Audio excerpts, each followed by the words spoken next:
Okay, moving knuckles for a lighter touch is a very simple thing to do, really, and a very important one, as it does help reduce the touch weight noticeably. This particular jig was made by fellow piano technician Roland Kaplan in the Bay Area of California. And these will be commercially available at some time, probably not for a few months now, but he made one for himself and a few of his friends, and I bought this from him about a year ago. It's called the Knuckle Gizmo, by the way. We affectionately call it simply the Gizmo. The salient points of it, other than that it has a frame, like so, and a guide which runs in the slot of your table saw, a Teflon stick of some kind here, which is adjustable in and out so that this whole table moves, the frame I should say moves one way or another to line up with your saw blade. That's the basic thing. Now, everything else is designed to locate the shank. Now, this is an old shank. I wouldn't put new knuckles on a shank that's old, but it's only to make the point. Within the frame, we have basically three sliding adjustable blocks. A small one here with a wing nut. It's slotted so that it moves. This next one is L-shaped, although it doesn't have to be L-shaped. It just was to make room for this adjustable knurled nut and that slot for the guide. But anyway, it's L-shaped and it has two wing nuts. This also is able to move back and forth in this direction, and a third one here, and this moves back and forth also. So all three of these little blocks are able to move simply for the point of locating your old shank and then where the new one is going to be for the relocated notch slot that you're going to make in your shank. Now, for holding and positioning devices, this is very clever. Simply a cam. You've seen these before in different jigs. A cam clamp, very effective. And see, I can take up this. You'll see close-ups of this too. The final feature is a small flange which is screwed and glued down permanently to this table, although the table slides. And that is simply for the purpose of being able to butt the end of your fork in your shank up to it. You flip the flange up out of the way, and then, if I can do this without looking too clumsy, here we go. You just butt it up there, like so, and then you would put some pressure on, like so. Some final features are an aluminum shelf here for wear and for positioning the shank itself, and then an aluminum sort of protective device, strengthening device also along this edge as well. All really for support of your shank and flange. You'll see it in operation, but those are the simple salient points. Should you desire to make your own jig, it needs to have those things in common. Now let me point out something unusual. In my case, this particular table saw is just an old homemade thing I've had for a long time. I don't use table saws that much for our work, and so it's not very fancy. But apparently the slots for moving miters and other slotted devices are not really in the best position. So I'm going to show you something. This really should be in this position to run through the saw blade like so. But because the slotting arrangement on this old thing doesn't work out, I have to run it through this way. Now I have it in this position just so you can see the orientation of the blade. Now obviously the blade runs like this. You can see the cut of the teeth. So in operation actually, I'm out here running it like so, which is reverse of really how it should be used. But it will still make the point for you. And besides, your table saw is probably modern. and you don't have to think about that. All right, we'll get on to some of the operations and you'll see the various adjustments work out. But for starters, let's put our shank back in.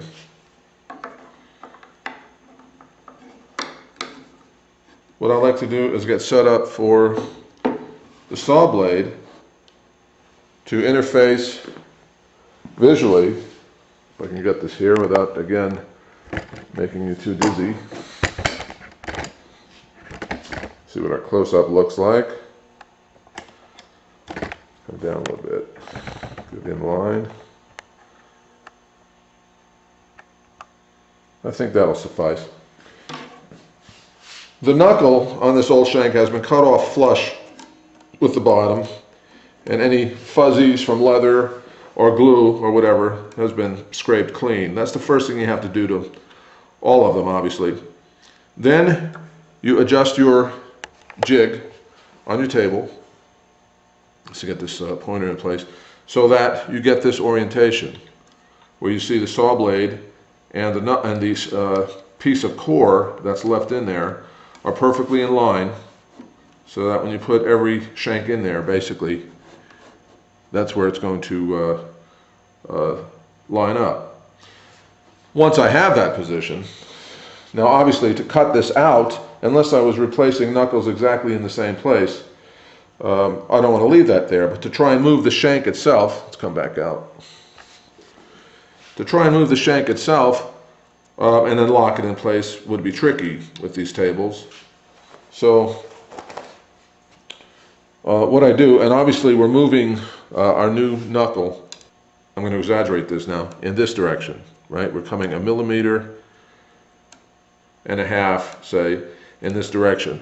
On old Steinways, they're usually set at 15.5 millimeters from the center pin to the center of the knuckle core, and what we're going to want is 17, so we need to move it 1.5 millimeters from 15.5 to 17. So our cut is going to be more here. I'll show you in a close-up once I show you how I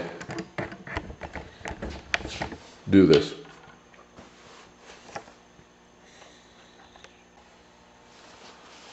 Okay, at a new angle,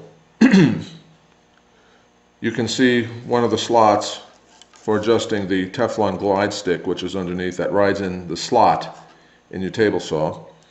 And also we can see 2 of the adjusting blocks that I pointed out earlier. Between this block and this block, you see a couple of cardboard punchings. The thickness of these 2 punchings amounts to 1.5 millimeters. Now all I need to do is loosen this table with this wing nut and this wing nut, and move the whole table then in this direction until it butts up against that, and I will have moved essentially my shank orientation 1.5 millimeters in the proper direction. Now you can see in the corner of your screen the shank we're going to cut and part of the clamp, so it's locked in position. And I want to release this clamp so that this table now is free to move. Try and do this without getting too much in your way. Loosen this one, loosen this one, take my spacers out, move the block so it butts, lock it. Now when we reposition our shank and lock it down, we will be in the proper position to cut all our new knuckle positions. Let's see if I can get that for you.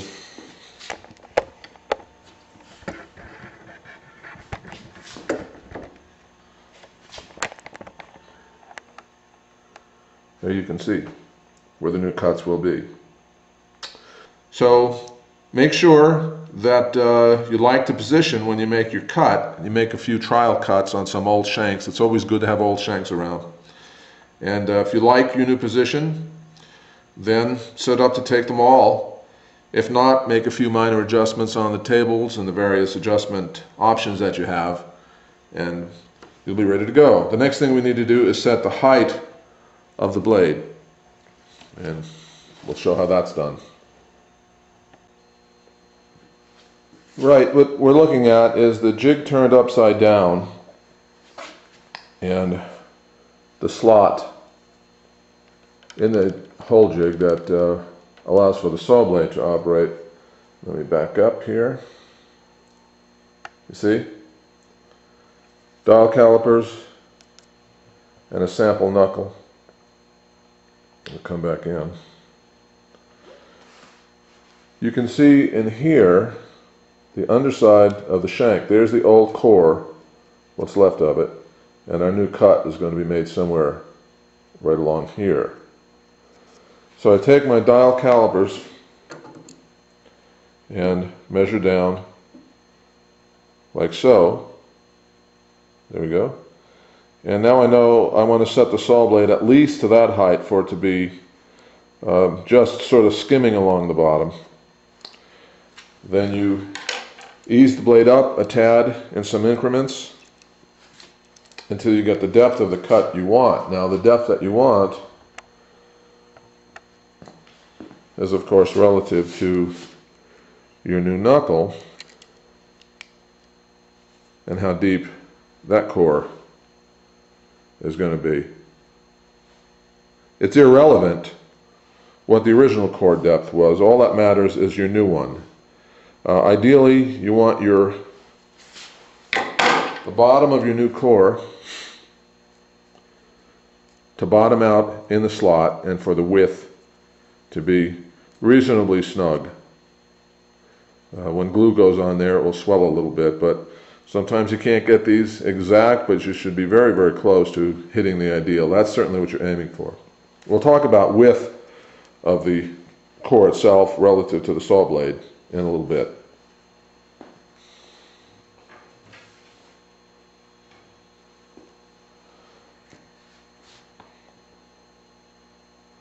As far as the knuckles themselves, Roland, in his literature that came with the jig, is fond of the obel and Renner knuckles because they're quiet, and so he does recommend these. And also he likes to use, and I agree, knuckles with the same dimensions as original.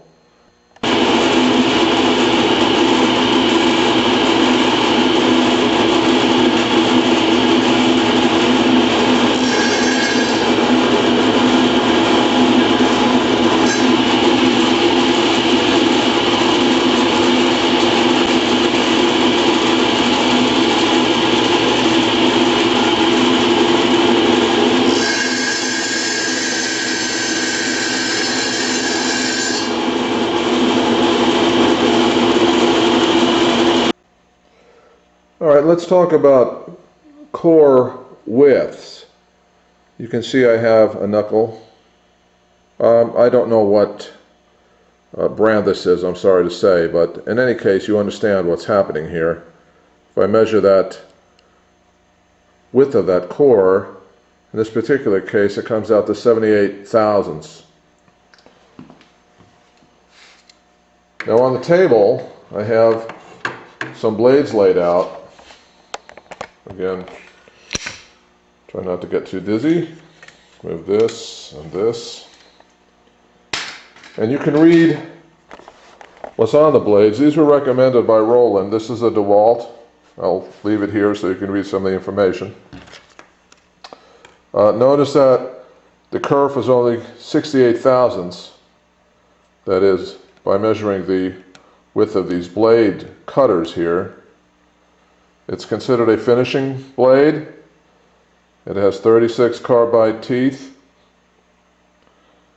And it's a DW 3176. I don't know if you can read that, but 3176. If I get in too close, I'll be blurry, but there's the information for that.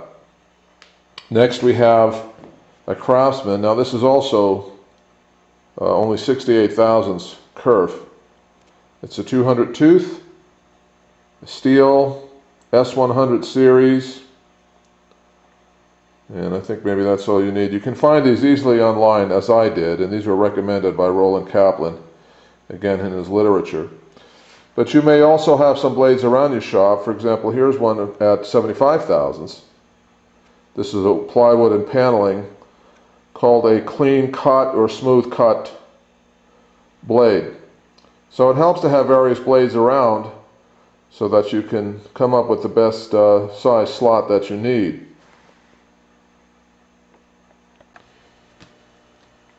Now, as far as measuring the blade kerf thickness, theoretically, and I'll tell you why I mean that in a second, but is to put your dial calipers and take in as many teeth as you can, because many blades have offset, and unless you pick up the average of all of these teeth, you won't really know. That's why I know this one is 76 thousandths. Sometimes easier than trying to come up with the exact size kerf from your saw blade. So it's probably not a bad idea to have a thinner one and just figure you're going to make 2 passes. Trial and error with small blocks of wood for both depth and width, especially if it's in 2 passes, is always a good idea, of course. I meant to point out that the underside of this jig also has this nice feature where these little set screws will expand this piece so that it rides snugly in the groove of your table saw, but not too tightly either.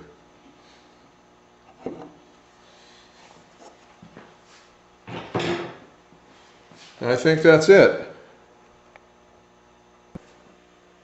Okay, let's point out some things.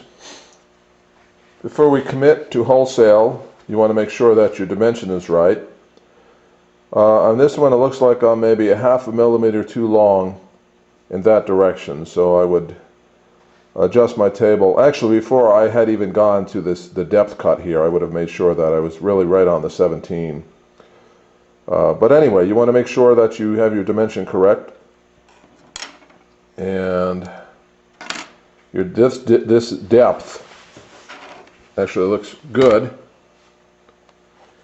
This, which appears to be a crack in this old shank, is really just a grain. This area was scraped, and that's not a crack, that's just a grain. Again, I wouldn't be using these in any case. They're only for the demo purposes.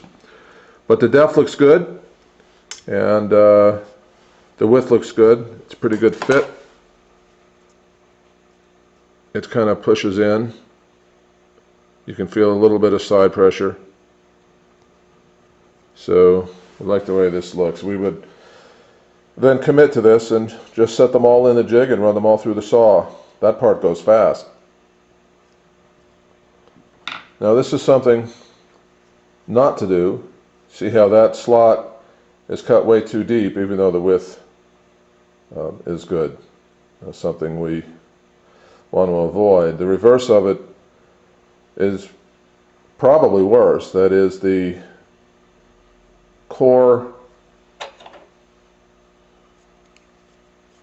top, if we can call it that, actually bottoms out in the slot before the sides, the actual leather sides of the knuckle, make contact with the underside. So again, a little trial and error to find the right depth and the right distance. That's actually, in some cases, more work than actually cutting the knuckles, but in this case it really didn't take very long, maybe 20 minutes of setup time. These will then be glued on with hot glue. Another thing to avoid, now notice that this core is solid all the way along, and that's how we want it to be. And on this one, in fact, you may have seen that in the setup. As I scraped, I made a mistake and scraped side to side. You should never scrape side to side. It needs to be either oblique, if you scrape at all, that is, or straight in this direction. But if you scrape side to side, you'll pull a little chunk of the core out, as I did there. Again, this is not a disaster. You just fill that in with some glue later. But you want to avoid that. You don't want to be chunking out most of your cores.